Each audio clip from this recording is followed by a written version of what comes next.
High বন্ধুরা, তোমরা কেমন আছো? আমিও ভালো আছি। আমার চ্যানেলে সবাইকে স্বাগত জানাই, সঙ্গীতা ব্লগসে।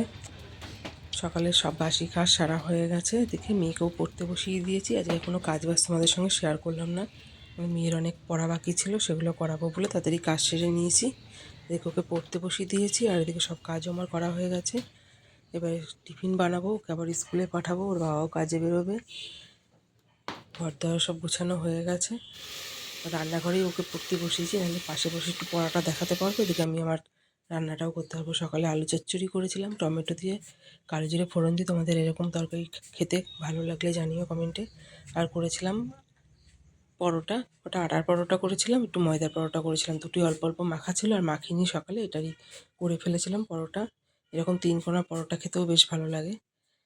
আর মেয়ের জন্য করেছিলাম ময়দার পরোটাও খাবে না, আটার পরোটা। এই সকালে টিফিন হয়েছিল। এই যে আলু চচ্চড়িটাও হয়ে গেছে, একটু ঝোল ঝোল করেই নামাবো, তাহলে খেতেও ভালো লাগবে পরোটা দিয়ে। সবাইকে দিয়ে দিয়েছি খাবার, মেয়েকে খাওয়াবো। যে খাবার তুলে নিয়েছি, সবাইকে দিয়ে মেয়েকেও খাইয়ে নেবো, নিয়ে ওকে স্কুলের জন্য রেডি করে নেবো। স্কুলে গেছে, রেডি হয়ে গেছে, এখন যাবে, সে সন্ধ্যেবেলা আসবে। আর বাবার সঙ্গে যাচ্ছে কি স্কুলে। এবার আমি আমার টুকটাক কাজ আছে কিছু, সেগুলোও সেরে নেবো, টিফিনটাও করে নেবো সে ফাঁকে। এদিকে বিছনার চাদরটা একটু পাল্টাবো, কদিন এক সপ্তাহ হয়ে গেল তোলা হয়নি, তুলবো করে। বিছনার চাদরটা পাল্টে নিয়ে, আর এই চাদরটা খুব আমার ভালো লাগে, ছাপাটা কেমন লাগছে জানিও। বালিশের কভারগুলো আজকে আর পাল্টাবো না, ওগুলো ময়লা পরিষ্কারই আছে। চাদরটাই একটু, বাচ্চা মানুষ তো বিছানায় নোংরা টোংরা ফেলে অনেক সময়, চাদরটা পাল্টে নেবো একটু।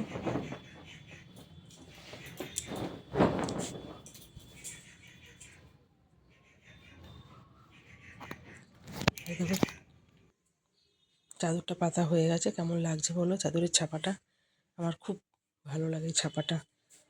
আর এবারে রান্না করবো, কাটাকুটি করে নিই। এদিকে দেখো ডাল সিদ্ধটা বসিয়ে দিয়েছিলাম, এদিকে সবজি কেটে নিয়েছিলাম, ডাল সিদ্ধ বসিয়ে দিয়ে মুসুরির ডাল করবো। আর পেঁপে সিদ্ধ দেবো, আর পালং শাক করবো, তার জন্য সবজি সব কেটে নিয়েছি। আর পেঁপে সিদ্ধটা আমাদের প্রায় রোজই খাওয়া হয়। আর কালকের ভোলা মাছটা ছিল, ওটাই কেটে বেছে নিয়েছি, কালকে এমনিই রেখে দিয়েছিলাম ফ্রিজে। আর এই যে ডাল করব, ডালের জন্য পেঁয়াজ ভাজছি, পেঁয়াজ ফোড়ন দিয়ে করবো মুসুরির ডাল। পালং শাকটাও করবো, বড়ি দিয়ে করবো পালং শাক। এই বড়ি দিয়ে এরকম নিরামিষ তরকারি খেতে বেশ ভালো লাগে, তাই বড়ি দিয়েই করবো। এদিকে তরকারিটাও হয়ে গেছিলো, মাছটাও ভেজে নিয়েছি। মাছটা কোনো আলু দেবো না, এমনি মশলা দিয়ে একটু কষা কষা করে করবো। রান্নাবান্না সেরে কতগুলো বাসন হয়েছিল, সেগুলো সব মেজে নিয়েছি। আর এই যে বেলায় একটু অনেক সবজি নিয়ে এসেছিলো, অনেক সস্তা পেয়েছিল বাজারে। বিনস নিয়েছিল, ভেন্ডি নিয়েছিল, আর এই এতগুলো কাঁচা লঙ্কা 20 টাকা দিয়ে নিয়ে এসেছে। সকালে নিয়েছে অল্প একটু, তখন এই একই দাম নিয়েছে। বাড়ির থেকে নিলে সবজির অনেক দাম পড়ে, একটু বাজারে গেলে কম হয়। আর কত বড় লাভ এনেছে, লাউটাও বললো সস্তায় পেয়েছে। কত নিয়েছে ঠিক আমি ভুলে গেছি এখন, বলেছিল দামটা। আর দিকে এনেছিল কাঁচা টমেটো অনেক। এই কাঁচা টমেটো বাটা খেতে বেশ ভালো লাগে, তোমাদের কার কার ভালো লাগে কমেন্টে জানিও। একটু ধনেপাতা দিয়ে বেশ ভালো লাগে। আর এদিকে সন্ধ্যাবেলা আমি একটু চা খাচ্ছিলাম মুড়ি দিয়ে, মুড়ি চানাচুর খেতে বেশ ভালো লাগে। এটাই আমার রাতেরই খাবার, কারণ রাতে আমি সেরকম কিছু আর খাই না এখন। খেলে রাতেরবেলার দিকে খেলে একটু কষ্ট হয় বেশি। আর এদিকে সন্ধ্যাবেলা মেয়েকে তারপরে পড়তেও বসিয়ে দিয়েছিলাম, ওকে পড়তে দিয়ে আমি আমার কাজ বাজ সারছিলাম। ঘরের দুপুরের কিছু বাসন ছিল, সেগুলোও মেজে নিয়েছিলাম। আর এদিকে কতগুলো জামা কাপড় হয়েছিল সারাদিনে ধোয়া কাঁচা ধোয়া, সেগুলো গুছিয়ে নিয়েছি।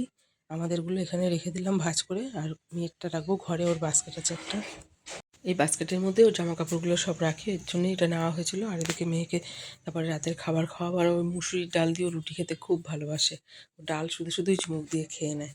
আর একটু মাছ ছিল, মাছ দিয়েছিলাম, খাবে না, বায়না করছে মাছ খাবো না, তাও